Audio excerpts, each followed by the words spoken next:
Hi guys, welcome to the new episode of Bistalk. Halo, gue Saski. Halo, gue Valdo. Wah cuy, kan sekarang kan lagi liburan ya. Iya. Lu kemana aja sih waktu liburan? Jujur gue selama liburan ini sih karena gue ngerantau ya. Jadi gue kan pulang kampung ke rumah. Ya, gue paling kumpul dengan keluarga, main sama teman-teman. Kalau lu gimana kak? Indah banget ya. Kalau gue sih jujur selama 3 bulan ini gue tidur ya. Wah. Gue capek. Itu Gue jauh capek lebih kuliah. indah sih. Iya, kebetulannya. makanya gue tidur 3 bulan ini. Hibernasi gue. Tapi itu nggak produktif banget cuy. Kayak boleh nggak sih kita kayak yang lebih produktif aja gitu. Boleh banget. Karena kan ini lagi musim maba juga ya. Bener. Pasti lu punya perasaan gak sih tuh waktu maba kayak lu bingung akan suatu hal atau bingung ikut organisasi apa, karena lingkup universitas itu kan lebih besar daripada lingkup SMA kan, iya enggak? Iya benar. Jujur sih waktu gue jadi maba ya, gue tuh ada rasa ketakutan gitu loh kan, nggak bisa beradaptasi sama Sama lingkungan gue baru. juga, sama gue juga gitu. Iya kan? Nah, ngomongin soal maba, mahasiswa baru nih, pas banget narasumber kita hari ini itu salah satu mahasiswa UI dari FEB jurusan Ilmu Komunikasi. Wih, siapa cuy? Langsung aja kita sambut narasumber kita, Kak Farid. Halo. Kak Farid, ini lagi sibuk apa aja sih Kak? Akhir-akhir ini lagi sibuk magang sih, magang sama ikut-ikut lomba juga sih sebenarnya. Ngomongin soal maba nih, Ya. Kak Farid tuh gimana sih rasanya jadi mahasiswa FEB UI? Rasanya jadi mahasiswa FEB UI tentunya bangga sih sebenarnya. Aduh. Ya, apalagi FEB nomor 1 ya di Betul, Indonesia. FEB nomor 1. Iya. Dan kayak terbayarkan aja sih perjuangan waktu SMA dan akhirnya lolos di FEB UI gitu. Gitu. Yeah. Kalau lu tuh ada nggak sih kayak ekspektasi lo waktu dulu sebelum masuk ke UI sama realitanya tuh kayak gimana sih? Ada culture gitu nggak? Ekspektasi waktu sebelum masuk UI mungkin gue bisa cerita dulu kali ya waktu gue SMA. Jadi gue itu SMA di Makassar, jadi gue anak rantau di UI. Di situ gue ngambil jurusan IPA FYI. Wah, beda jurusan bersama. Iya, beda jurusan. Dan di situ kebetulan di sekolah gue ada peminatan ekonomi. Nah pada saat gue coba buat ngambil peminatan ekonomi, di situ kayak wah menarik juga nih ekonomi nih. Coba dalemin dan alhamdulillah waktu itu lolos sampai OSN, tapi provinsi doang. Ya, OSN provinsi lah. Ya, dan bermodalkan sertifikat OSN provinsi itu akhirnya lolos SNBP di FEB UI gitu. Pada saat awal masuk, culture shock-nya itu adalah orang-orang pada pinter dan susah berkomunikasinya gitu, susah beradaptasi gitu dengan lingkungan di FEB UI dan di UI lah gitu. Jadi ekspektasi di awal juga pada saat sebelum masuk UI itu kayak karena sudah belajar ekonomi pas SMA, udah ikut olimpiade juga, ekspektasi itu aduh kayaknya gini doang nih ekonomi nih, gini doang. Ya apalagi pas SMA juga pernah belajar yang namanya akuntansi. Nah tapi pada saat hari pertama masuk kampus ada mata kuliah yang namanya pengantar akuntansi. Itu hari pertama belajar pengantar akuntansi. Dalam sehari itu semua materi yang gue pelajarin pas SMA tentang akuntansi itu dibahas dalam sehari. Jadi aduh pas hari kedua itu gue gak tahu lagi nama-nama akunnya, semuanya itu kayak asing gitu loh. Ternyata apa yang gue pelajarin di SMA itu ternyata hanya sebagian kecilnya di kuliah, dan itu bikin shock aja sih sebenarnya. Ekspektasinya bakalan gampang, ternyata selama ini yang gue pelajarin cuma sebagian kecilnya aja sih gitu sih. Intinya jangan anggap remeh ya guys. Iya. Betul. Nah, yang gue tahu juga lu kan tadi merantau ya Iya. dari Makassar. Nah, itu ada nggak sih kayak perbedaan culture gitu pas pindah ke daerah UI gini? Aduh banyak banget seperti yang gue bilang sebelumnya. Jadi gue tuh susah berkomunikasi awalnya pas awal-awal maba. Jadi FYI, jadi gue tuh tinggal di daerah kecil, bukan di kota Makassarnya, tapi di daerah kecil yang namanya Sopeng.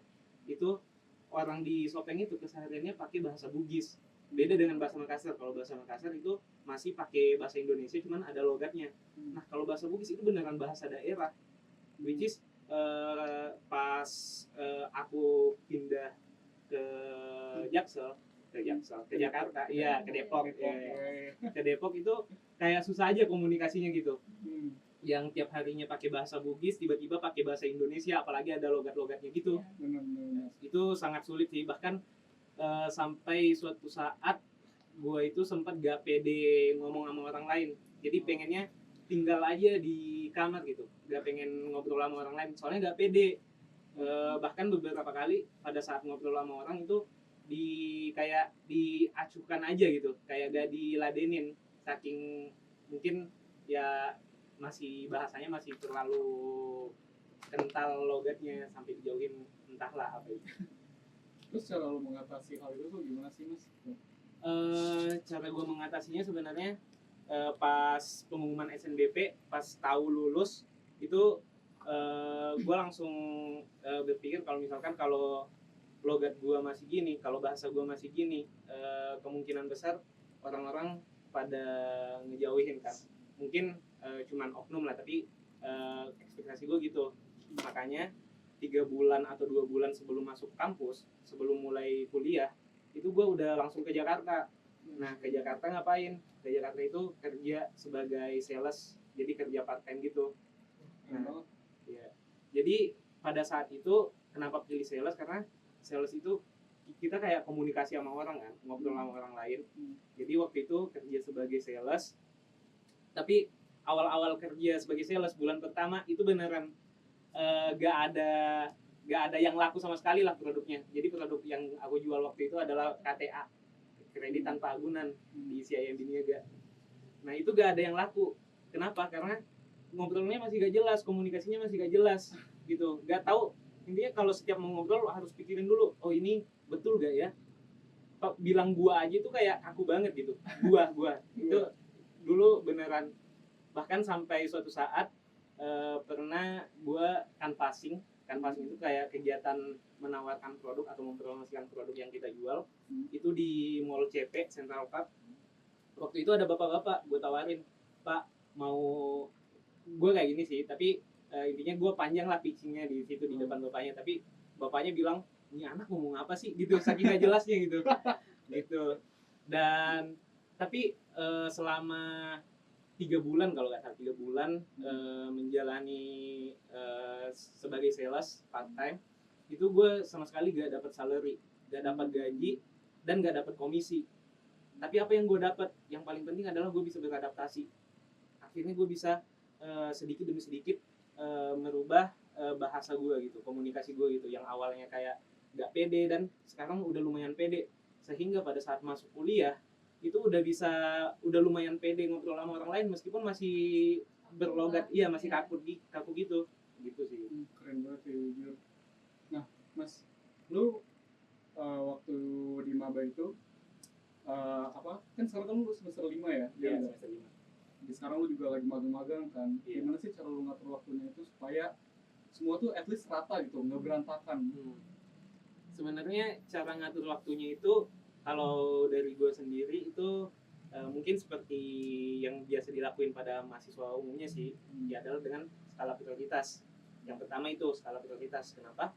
Karena menurut gue kegiatan-kegiatan lain itu masih antara prioritas 2 atau 3 atau dan seterusnya. Tapi yang pertama tetap kuliah. Jadi yang gue prioritasin itu tetap kuliah. Jadi yang gue kerjain, asalkan ada tugas, asalkan ada ujian besoknya, pasti yang gue kerjain dulu adalah kuliah. Baru mungkin bisa magang, organisasi gitu sih. Dan yang kedua adalah gue mainin schedule. Gue ngatur schedule entah itu di handphone, entah itu di laptop. Jadi gue nulis schedule gue, misalkan hari ini ada 2 tugas kampus, tugas organisasi, tugas magang. Biasanya yang gue kerjain dulu tugas kampus yang kayak skala prioritas tadi yang gue bilang gitu sih kalau gue. Oh, itu penting banget sih buat maba di luar sana ya, mungkin banyak yang struggle gitu buat ngatur waktu mereka sendiri. Nah mungkin kalau dari kakak sendiri ada nggak sih survival tips khususnya buat maba FEB deh gitu selain skala prioritas tersebut? Survival tips sebenarnya ini mungkin bisa valid gak valid ya, tapi soalnya gue juga belum survive lah istilahnya di UI, soalnya masih semester 5, tapi sejauh ini masih bisa dibilang survive lah. Jadi survival tips dari gue mungkin pertama yang paling penting adalah adaptasi, khususnya untuk anak rantau adalah adaptasi yang paling penting. Kenapa? Karena anak rantau itu bagaikan ikan kecil yang di dalam akuarium tiba-tiba terjun ke laut. Nah, terjun ke laut, entah itu dia bisa dimakan ikan gede, entah itu dia bisa mati karena kelaparan gitu. Nah, tetapi pada saat dia terjun ke laut, di situ dia bisa menemukan kesempatan-kesempatan yang banyak. Nah, makanya pertama adalah adaptasi dengan lingkungan. Nah, kedua adalah bentuk sebuah circle atau bentuk sebuah tim atau berteman dengan banyak orang. Ambil semua kesempatan yang ada di laut itu gitu. Dari gue gitu sih. Dan gue coba ngambil semua kesempatan pada awal-awal maba, contohnya dengan kerja part time supaya bisa beradaptasi, kemudian join organisasi supaya punya banyak teman. Dan percaya guys, sumpah, kalau kalian punya banyak teman itu bakalan ngebantu kalian, entah itu ngebantu tugas kuliah, entah itu ngebantu kalian buat lebih cepat beradaptasi juga, atau entah bahkan ngebantu kalian untuk kayak survive atau ngebantu kalian buat networking gitu sih. Mungkin cari circle yang positif gitu ya. Ya betul. Jadi gue pernah dengar sebuah quotes ya. Aduh lupa lagi namanya siapa. Dia bilang gini, your network is your net worth gitu. Mungkin kita bisa flashback ke masa maba kali ya mas, kayak kan sekarang kan lagi musim-musim maba juga ya, maba juga lagi pada ospek ya sih. Iya. Juga Iya, rame banget tuh. bener-bener mas. Tapi gini guys mas, waktu maba kan pasti beda kan environment sama environment SMA, kayak pasti lebih luas lagi kayak yang tadi lu bilang juga. Iya. Nah pasti lu kayak kaget gak sih mas, kayak terlalu banyak organisasi, terlalu banyak kegiatan, kayak itu baru yang di dalam kampus, yang di luar kampus kan lebih banyak lagi gitu. Iya. Dari cara lu waktu maba tuh ngambil keputusan itu gimana sih mas gitu? Sebenarnya ngambil keputusan kalau menurut gue gak ada caranya sih, gak ada metode tertentu sih. Soalnya yang gue pikirkan waktu itu adalah gimana cara gue bisa beradaptasi. Jadi gue berdasarkan hal itu, gue harus bisa nih beradaptasi dengan lingkungan di sini. Soalnya gue dari jauh, dari yang bahasanya masih kaku, masih gak pede ngomong, yang intinya yang ada di pikiran gue tuh gimana supaya gue bisa beradaptasi. Gue gak ada metode sama sekali buat ngambil kesempatan yang ada, tapi gue berlandaskan gue harus bisa beradaptasi. Nah, berlandaskan hal itu, gue coba tuh ngambil kesempatan-kesempatan yang ada. Gue coba ngambil magang, kerja part time, gue coba join organisasi supaya gue bisa terbiasa komunikasi gitu.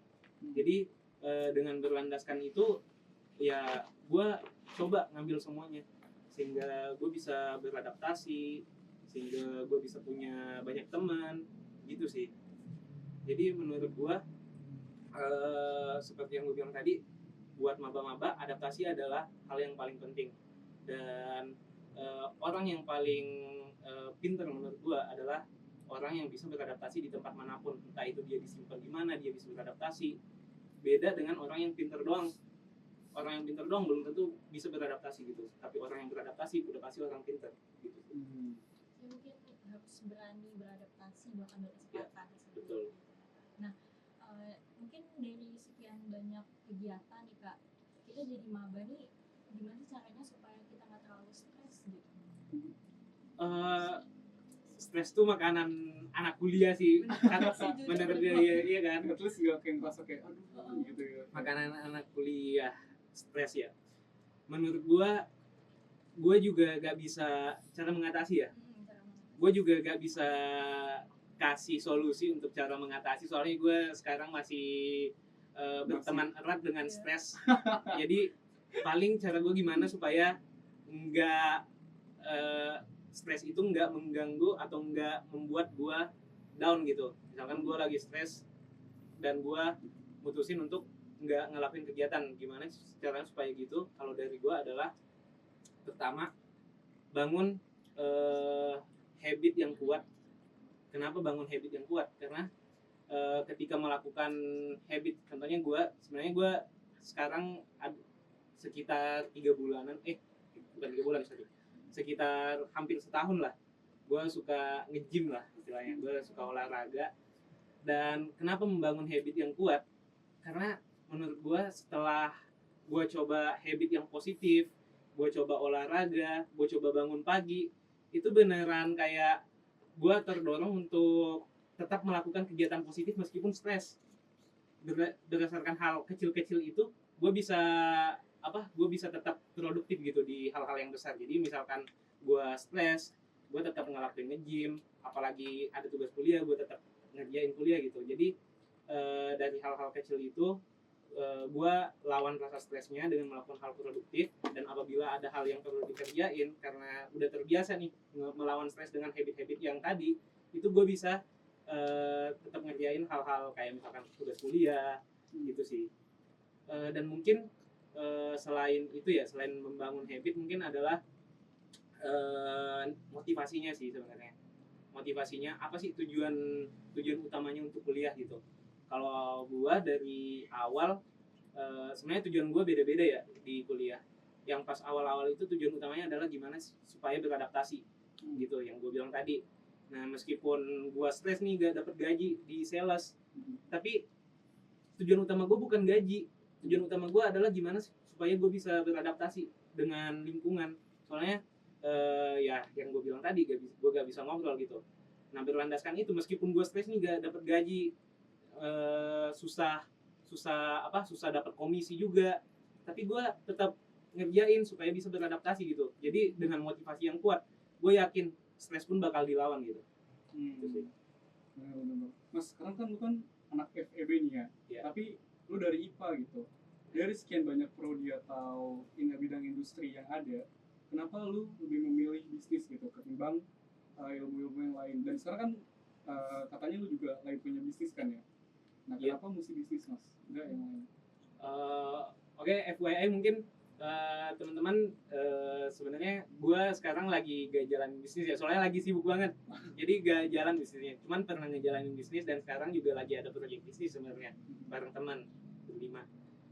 Jadi kenapa pilih FEB, kenapa pilih bidang ekonomi dan bisnis? Sebenarnya itu awal mulanya dari kecil sih. Sebenarnya dari kecil tuh gue tuh suka uang. Jadi gue pernah sama orang tua, sama mama lah. Mama tuh kan kadang dia punya uban yang gatal banget kan. Yeah. Itu gue kadang disuruh sama mama gue buat cabutin ubannya. Tapi gue bilang nggak mau digaji dulu. Jadi setiap satu uban gue digaji 2.000.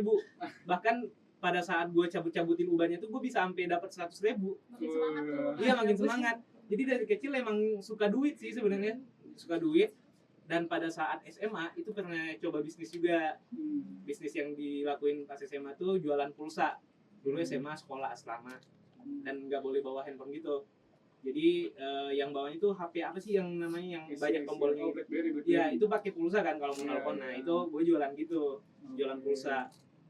Kemudian kenapa sih pilih ekonomi dan bisnis? Ya karena tadi suka uang.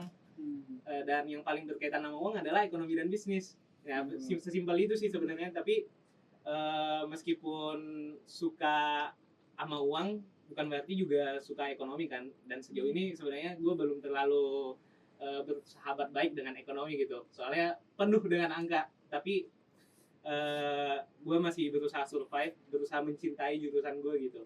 Dan ya sekarang masih survive lah gitu. Jadi kenapa pilih ekonomi dan bisnis adalah karena uang. Iya gitu sih. Berarti memang udah ada passion dari awal atau kayak pengen banget nih ke bisnis gitu. Iya. Oke, mungkin ini kalau dari sisi lo nih Kak, kira-kira bisnis yang paling mudah dijangkau kita sebagai mahasiswa ini bisnis apa Kak? Jujur bisnis yang bisa dijangkau buat mahasiswa, kalau kita bicara berdasarkan industri ya, semuanya bisa. Tetapi kita melihat dari 3 hal. Kalau dari gue ya, pertama adalah waktu, kedua adalah tenaga, ketiga adalah modal. Jadi mahasiswa itu cuman butuh salah satu dari ketiga ini. Kalau punya 2 atau 3 ya bisa banget jalanin bisnis. Pertama, jika punya waktu tapi gak punya tenaga atau modal, ya bisa dropshipping, bisa banyak hal lah, asalkan punya waktu. Kedua, tenaga. Kalau gak punya waktu, kalau gak punya modal tapi punya tenaga, ya bisa juga. Jadi lu sebagai mahasiswa tidur 2 jam pun sebenarnya cukup. Waduh. Jadi lu begadang ngerjain bisnis atau apa kayak tenaga lu masih kuat gitu menurut gue ya. Tapi meskipun gue belum pernah nyoba sih yang tenaga ya. Nah yang ketiga ini paling gampang menurut gue adalah modal.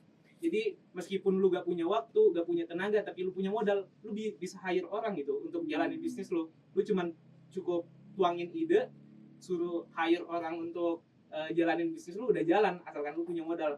Jadi menurut gua bisnis yang paling ideal di jalan mahasiswa semuanya ideal, tergantung lu nyusun ide bisnisnya gimana. Tapi yang perlu lu perhatikan adalah 3 hal itu. Intinya lu punya salah satunya lah, at least. Tapi kalau lu punya 3-tiganya, gue yakin semua bisnis bakal ideal.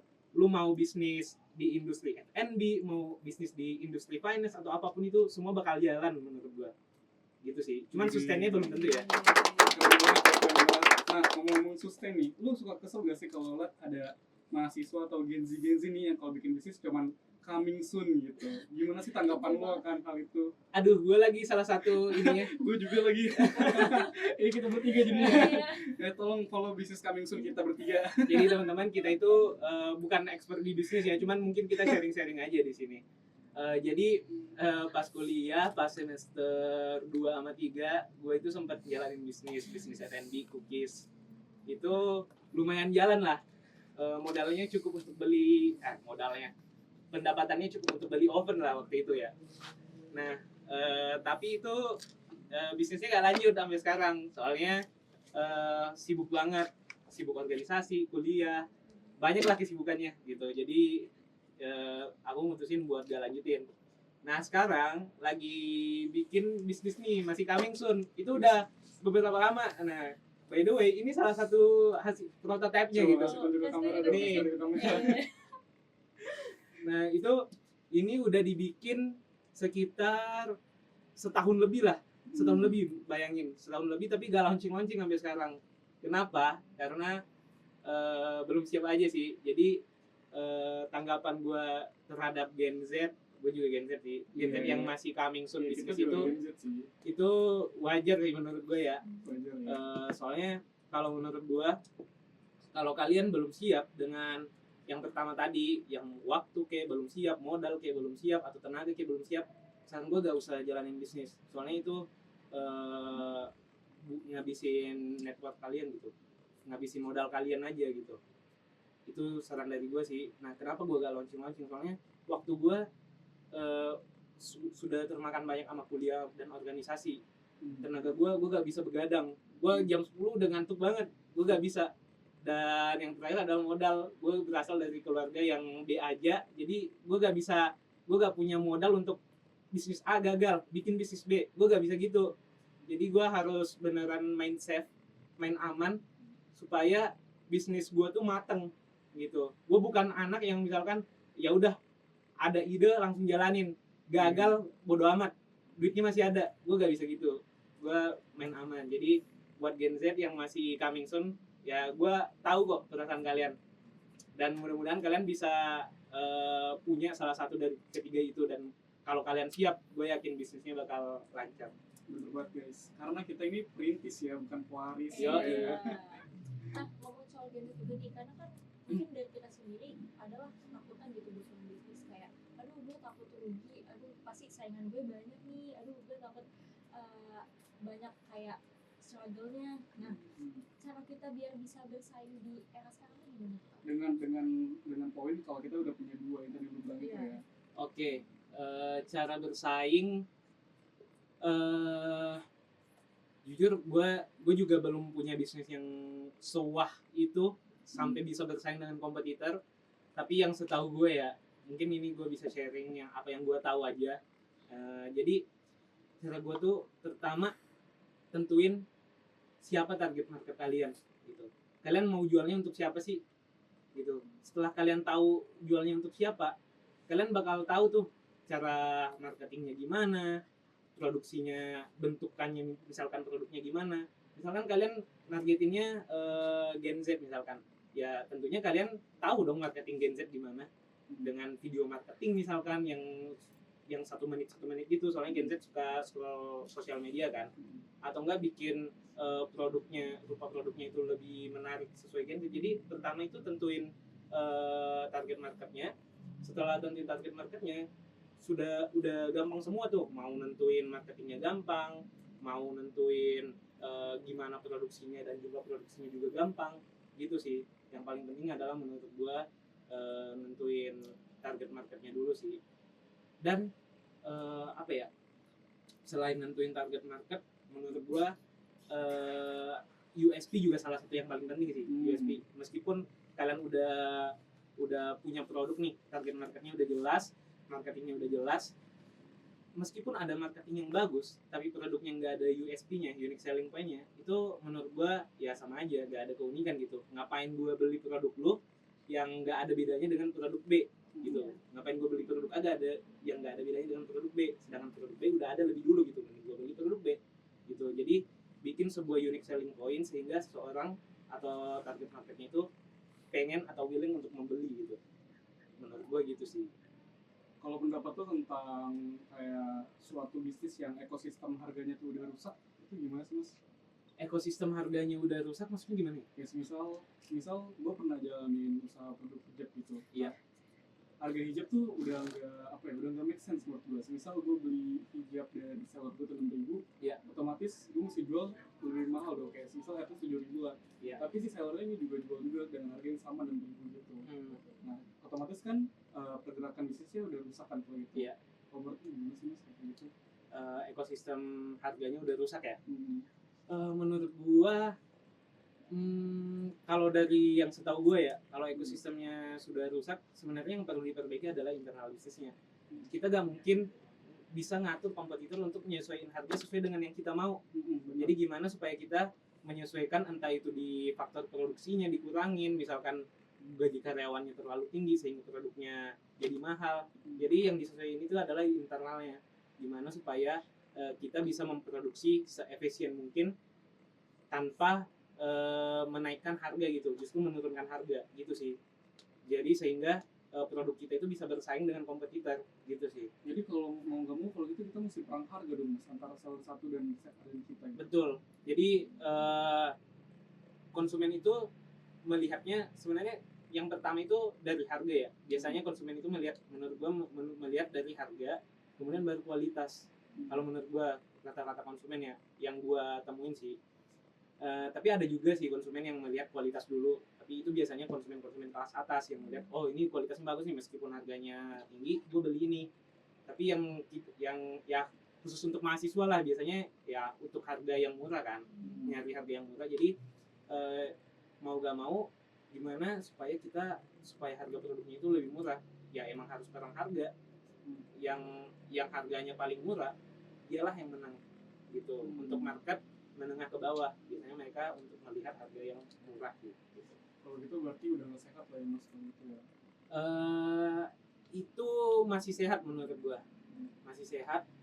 Itu masih kompetisi yang menyehatkan menyehatkan ya. Itu menyehatkan kenapa? Karena ya kompetisi emang gitu. Jadi harga itu sebenarnya ditentukan oleh pasar gitu. Jadi kalau misalkan ada 2 perusahaan nih, satunya harganya 7.000, hijabnya 7.000, satunya 5.000, pasti konsumen bakal beli yang 5.000 dong. Nah, mau gak mau si 7.000 ini harus nurunin harga. Kalau enggak ya gak bakal beli. Gitu sih. Jadi itu masih permainan harga yang sehat lah, masih kompetisi yang sehat lah di antara kompetisi di industri ya. Kalau menurut lu yang nggak sehat tuh kayak gimana sih Mas?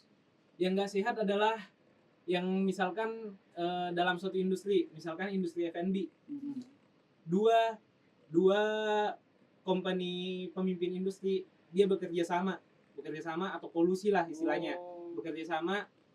Jadi misalkan gua sama Saski kita kerja sama untuk gimana supaya produk kita harganya rendah biar kompetitor yang di bawah itu pada keluar dari pasar gitu. Itu gak sehat. Soalnya gua kolusi sama Saski. Kalau gua gak ada kolusi tapi harga kita emang rendah dari internal company-nya, dari produksinya, itu masih sehat. Tapi kalau gua kolusi itu udah ada yang ngatur tau. Jadi ada lembaga yang ngatur lah di Indonesia. Jadi udah dilarang sekarang. Jadi persaingan yang nggak sehat adalah kalau misalkan gue kolusi sama Saski untuk dengan tujuan adalah untuk menghilangkan kompetitor, itu nggak sehat lah menurut gue ya. Jujur serem juga ya, gue dapet insight baru sih cuy jujur. Oh iya, BTW fun fact guys, Mas Park ini tuh jago dia dalam lomba-lomba BPC dan BCC. Aduh, gak juga. Itu salah satu mahasiswa berprestasi yang ada di FEB UI. Oh, enggak. Tapi Mas, jujur gue tuh penasaran, gimana sih awal mulanya lu bisa terjun ke lomba BPC atau BCC ini gitu? Itu apa lu kayak suka matengin sosmed kah, atau lu dapet info dari teman, atau lu emang FOMO aja gitu? Apa lu kejebur bareng-bareng gitu? Waduh. Gimana ya? Jadi disclaimer lagi nih guys, gue gak berprestasi itu, masih banyak yang jauh lebih berprestasi. Gue cuma beberapa doang, tapi mungkin ada sedikit pengalaman yang bisa gue share ke teman-teman ya, insight-insight yang bisa gue share mengenai BPC atau BCC. Jadi gimana gue bisa terjun, sebenarnya itu dari teman sih, teman yang memperkenalkan. Awalnya gue juga sempat terjun juga di BPC pas SMA, cuman itu gak semenarik pas kuliah lah. Jadi gue kayak oh ya udah ikut aja gitu. Tapi pas kuliah teman ngenalin nih ada kompetisi nih, kemudian satu tim, dan disitulah mulai oh seru juga nih BPC nih, bisa bikin bisnis, analis bisnis. Jadi disitulah terbentuk oh enak juga nih jadi bisnis analis gitu. Jadi dari situ gue suka ikut kompetisi BPC, BCC, meskipun sorry banget, meskipun banyak kalahnya dibanding menangnya ya. Jadi masih banyak mahasiswa yang lebih jago sebenarnya dibanding gue gitu. Tapi kalau ikut BPC gitu kan, maksudnya kayak mungkin ada orang yang kayak ngambil kesempatan nih, mungkin gue bisa naruh bisnis plan ini di kompetisi lain gitu. Itu gimana sih Kak? Tanggapan lu gimana Mas kalau kayak gitu Mas? Sebenarnya kalau bisnis plan itu gampang dimanipulasi. Jadi misalkan lu menang di satu kompetisi A misalkan, dengan ide tertentu lah, tapi lu daftar lagi di kompetisi B dengan ide yang sama dan menang lagi, itu sebenarnya nggak boleh, tapi susah kedeteknya gitu. Tanggapan gua ya itu usaha dari orang-orang yang punya ide bagus tapi udah malas bikin ide baru gitu sih. Nah makanya sekarang semuanya pada lari, kalau gue lihat semuanya pada lari ke BCC, soalnya BCC menurut gue gak bisa dimanipulasi gitu, soalnya tiap lomba itu beda-beda temanya, beda-beda case-nya gitu. Tapi dari lo sendiri lo lebih suka ikut lomba BPC atau BCC? Jujur pas awal-awal gue ikutnya BPC kan, tapi setelah gue ikut BCC ternyata BCC asik juga. BCC asik juga. Iya. Dicobain aja semuanya ya Kak, Iya. lagi ada peluang lah gitu. Ya. Mumpung masih muda ya. Ya, sebagai mahasiswa wajib mengambil semua kesempatan, coba Wajib, semua kesempatan wajib. yang ada. Gitu sih. Mantap tuh guys. Iya. Mas, lu kan udah ikut BPC ini dari semester berapa sih Mas? Ikut BPC dari semester 1. Dari semester 1 udah ikut BPC ya? Iya. Keren banget. Tapi ada nggak sih Mas kayak waktu lu ikut lomba-lomba ini kayak hal yang paling lu ingat atau hal yang paling kayak aduh gue ngedon banget nih ikut BPC ini, atau enggak aduh gue seneng banget ikut BPC ini? Paling berkesan. Apa hal yang paling berkesan ketika lu ikut lomba ini Mas? Hal yang paling berkesan adalah waktu pertama kali menang. Pertama kali menang itu lomba BPC di IPB, namanya IPB Business Festival. Jadi sebelum menang itu banyak banget kalahnya. Jadi oh ya, jadi gue pertama kali ikut BPC itu sebenarnya SMA. Ya, waktu itu sempat masuk top 10 bisnis ide bisnis plan di Sulsel tingkat provinsi, tapi nggak sampai juara sih. Nah itu pertama kali, dan kemudian di kuliah ikut BPC lagi gitu. Jadi yang paling berkesan adalah pada saat pertama kali menang, dan di belakangnya itu kayak banyak banget kalahnya gitu loh. Jadi pas menang, wah akhirnya terbayarkan gitu. Seneng banget Iya, gitu ya. setelah beberapa kali kalah akhirnya menang. Itu beneran Bangga banget. Masih kebayang lah sampai sekarang lah. Gitu, momen menangnya gitu. Nah dari semua lomba-lomba yang udah lo ikutin nih Kak, kira-kira kira-kira poin atau skill apa sih yang paling ngaruh gitu buat ikutan BPC sama BCC ini? Skill yang paling ngaruh menurut gua adalah skill analisis. Skill analisis, kenapa? Karena tanpa skill analisis lu gak bakal bisa lihat di mana sih gap-gap yang ada yang bisa dilengkapin gitu. Contohnya BCC. BCC itu kita kurang lebih bertindak sebagai konsultan. Jadi konsultan itu kita melihat POV yang tidak dilihat oleh owner bisnisnya. Jadi owner bisnisnya punya cash, dia kasih ke kita gitu. Berarti ada POV yang dia gak bisa lihat gitu. Nah, gimana skill analisis kita dimanfaatkan untuk memberikan POV yang gak dilihat oleh owner bisnisnya, POV yang efektif untuk mendukung bisnisnya si owner gitu sih. Jadi skill analisis beneran sangat penting untuk BPC dan BCC. Oke, mungkin buat para maba nih kayak udah tertarik kali ya supaya kayak pengen berprestasi kayak Mas Farid ini ya. Aduh, Tapi Mas, gue tuh ada pertanyaan. Kayak BPC dan BCC ini kan meliputi bisnis kan? Iya. Bisa nggak sih anak-anak dari fakultas atau jurusan yang tidak ada bisnis sama sekali bisa ikut BPC atau BCC ini? Ada nggak sih tipsnya atau kayak ada nggak sih belajarnya tuh gimana sih supaya bisa terjun ke lomba ini gitu? Aduh, menurut gue bisa banget. Semua jurusan bisa, semua kesempatan bisa diambil, entah itu lu mau dari jurusan apapun itu, semua bisa. Jadi caranya gimana? Adalah caranya dengan belajar otodidak. Apa yang dipelajarin adalah pertama pelajarin tentang gimana sih suatu bisnis itu, gimana sih workflow suatu bisnis.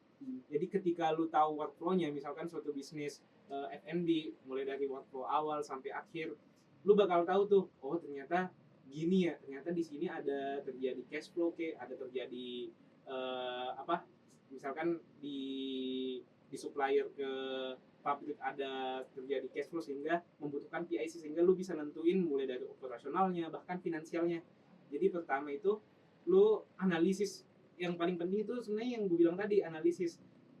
Meskipun lu gak tahu misalkan mengenai hitung-hitungan bisnis, hitung-hitungan NPV, hitung-hitungan profit, BEP dan sebagainya, asalkan skill analisis lu kuat, lu pasti bisa menang sih menurut gua.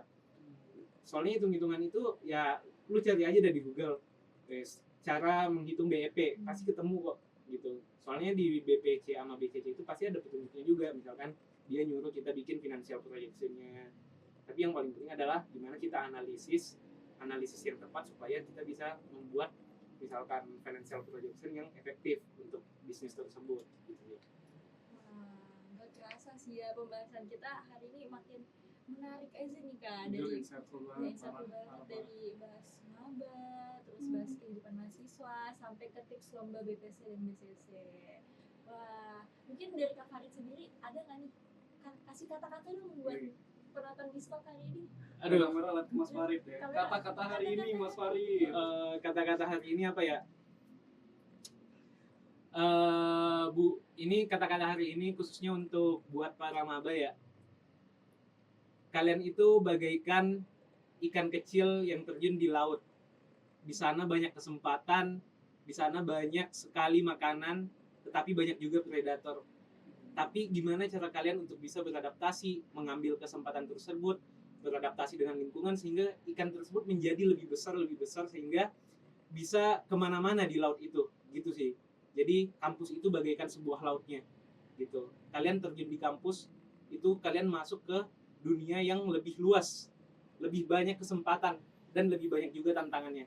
Jadi gimana cara kalian untuk bisa mengambil kesempatannya, menghadapi tantangannya sehingga kalian bisa menjadi pribadi yang lebih baik, pribadi yang lebih besar di kampus tersebut. Gitu. Oke, terima kasih banyak ya Kak Farid. Terima kasih banyak Mas Farid Mau sudah datang sharing-sharing ya. kita. Iya, sama. Ya, mungkin terima kasih banyak juga buat penonton Bistalk yang udah nonton episode hari ini. Semoga episode hari ini full of insight buat kalian dan see you in the next episode. Thank you. Dadah.